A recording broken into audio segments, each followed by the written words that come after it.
नमस्कार. MH माझामध्ये तुमच्या सगळ्यांचं स्वागत. संपूर्ण महाराष्ट्र ज्या गोष्टीची वाट बघत होता त्या जिल्हा परिषद आणि पंचायत समिती निवडणुका आणि त्या निवडणुकाचं बिगुल वाजण्याची चिन्ह निवडणूक आयोगानं आज दिली आहेत.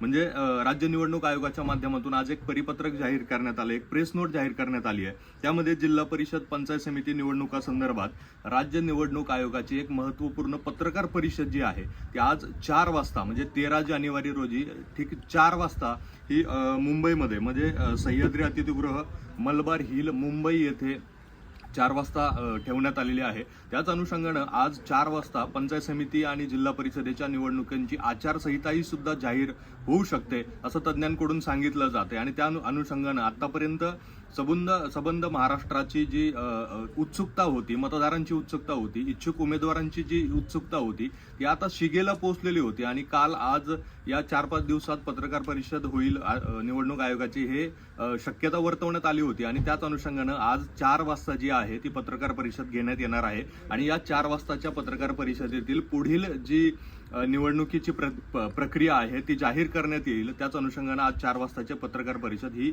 निवडणूक आयोगाची अत्यंत महत्त्वाची ठरणार आहे. त्याच्यामध्ये निवडणुकीची तारीख नक्की काय असणार आहे हे पाहणं फार महत्त्वाचे आहे. नक्की प्रचार यंत्रणेसाठी प्रचारासाठी किती वेळ दिला जाणार आहे हेही फार महत्त्वाचं आहे. परंतु आज 4 वाजेपर्यंत अद्याप सस्पेन्स हा आहे तो जारी आहे. परंतु 4 वाजता नक्कीच चित्र स्पष्ट झाल्याशिवाय राहणार नाही.